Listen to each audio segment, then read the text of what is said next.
Yun know, guys, sino nakapanood sa inyo yung nag-trending ngayon, no? Na nagtitinda ng gulay, yung naka-live, tapos binengbeng. Nasa likod niya yung ano, yung bumengbeng sa kanya.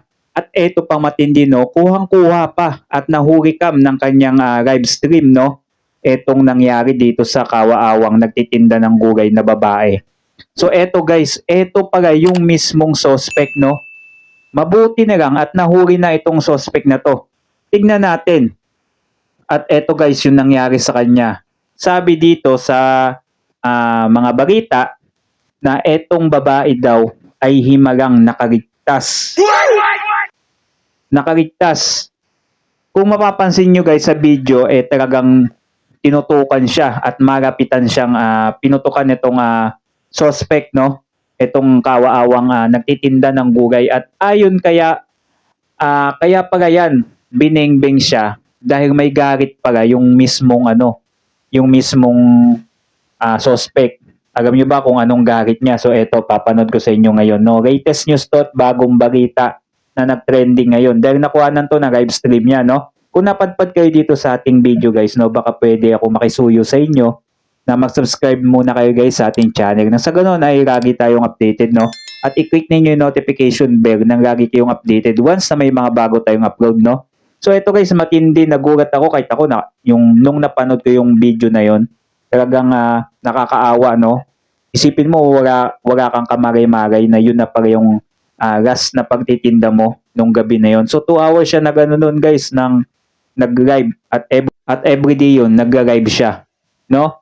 Eto, panoodin natin ngayon yung video. At eto talagang, magulungkot talaga kayo dahil sa sinapit nitong kawaawang nagtitinda ng gulay. Mabuti na lang na ano siya, kumbaga safe na siya, no?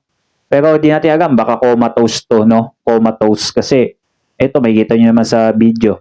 Panoodin natin. Binaril habang nagla-livestream ang isang tindera ng gulay sa Taytay, Rizal. Suspect ang dati umanong asawa ng kanyang amo na sinusumbong ng biktima dahil sa pambababae nito. Nakatutok si EJ Gomez. Nagla-livestream lang sa social media habang nagtitinda ng gulay ang 23 anyos na babae sa Barangay Santa Ana, Taytay, Rizal nitong Biyernes. Abala ang biktima sa pagtitinda sa mahigit 2 oras na livestream. Pagsapit ng alas 7:30 ng gabi, isang lalaking nakasuot ng sombrero at face mask ang lumapit sa babae. Bumunot siya ng baril at malapit ang pinaputukan sa ulo ang babae. Bumagsak ang babae at tumakas ang gunman. Yan. Yan yung napanood ko nung nag-live stream itong babae na to, no? Hindi niya akalain na nasa likod na niya yung mismong gunman, no? Dito ay napagtanto niya yata na wala na siyang dito, kumbaga wala siyang alam-alam habang nagtitinda siya ng gulay, no? Habang nagtitinda siya ng gulay, agad siyang pinutukan. Syempre, pag pinutukan ka na, magbablangko na yung paningin mo diyan, no? Ganun ang niyan. So dito, nagalit para sa kanya itong suspect na to dahil sinusumbong siya dahil sa pambababae daw nitong suspect. So eto palang suspect ay dati bang asawa to o boyfriend ba to o ex niya, no? Kasi ex ang sabi. Dating na to. So ibig sabihin nung sila pa nung babae na amo niya, yung boss niya, yung owner nitong mga gulay, ay sinusumbong niya yata ito, no? Na nambababae, 'di ba? Isipin nyo, dahil lang sa pambababae, gagawin mo yung ganitong kawaawang walang kakwenta-kwentang bagay, 'di ba? 'Di ba, no? Hindi man lang nag-isip yung yung suspect. Lumabas na ako dito sa bodega. Ito yung Nakita saksi. ko na lang dun sa labas na si Ato pa rin nakahandusay na dun. Tsaka maraming dugo na nakaano sa sa katawan niya tsaka sa ulo niya. Madalas daw mag-livestream ang biktima ng kanyang pagtitinda sa tindahan ng gulay na ito ayon sa kanyang mga katrabaho. Kwento ng isang saksi, matapos ang pamamaril, tumakbo ang suspect bitbit ang kanyang baril sa eskinitang ito. Ayun, madilim. Ayon sa pulisya, magkakilala ang biktima at suspect. ito pong ating suspect ay dating karelasyon ng may-ari ng gulayan na boss ngayon po nung ating biktima na di umano itong victim po natin is nagsusumbong sa kanyang amo tungkol sa mga ginagawang pambababae nitong ating suspect.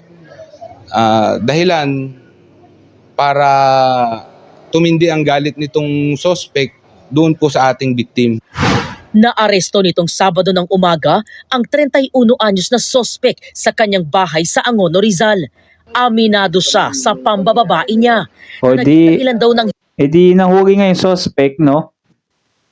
So, ibig sabihin, hindi siya nakaisip na magtago, no? O tumakbo man lang. Kasi kung may kasalanan ka, hindi ka na uuwi dyan sa, sa bahay nyo, di ba? Ewan ko dito bakit hindi siya umalis, no? Di ba? Kasi kung sa iba yan, matik yun. Sisibat kagad yun, pupuga na. Kasi may kasalanan siyang ginawa. Pero ito, kumpiyansa siya na hindi siya mahuhulihin. Ewan natin kung ito ba talaga yung suspect o hindi. Kasi habang hindi pa siya nahatulan, ay mananatili siyang inosente. Di ba? nang hiwalayan nilang mag-asawa. Pero di naman daw siya nagalit sa biktima na nagsumbong umano sa kanyang asawa. Umamin din ang sospek na nasa Taytay Rizal siya ilang oras bago ang insidente. Pero itinanggi niya ang pamamaril. Nung tanghali mo, pumunta ako doon sa asawa niya. Nagbayad ako ng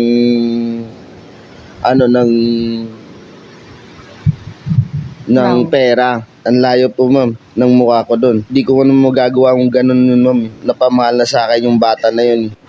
Nasa ligtas na kondisyon ang biktima na nagpapagaling sa ospital. Yun, Sinusubukan pa ng mabuti na lang at narigtas. Ang tanong kaya, baka baka comatose o sana 100% siya rigtas, no? Kasi eto, tumatanggi yung suspect, no? Tumatanggi siya na hindi daw siya ang gumawa daw nun. Dahil mahal din daw niya daw yung bata na yun, no? Sipin nyo, walang kamagay-magay, no? Nagtitinda lang, gaganunin ka dahil lang sabihin na natin nagsusumbong siya, hindi naman sapat na dahilan yun upang ganunin ka, di ba? No?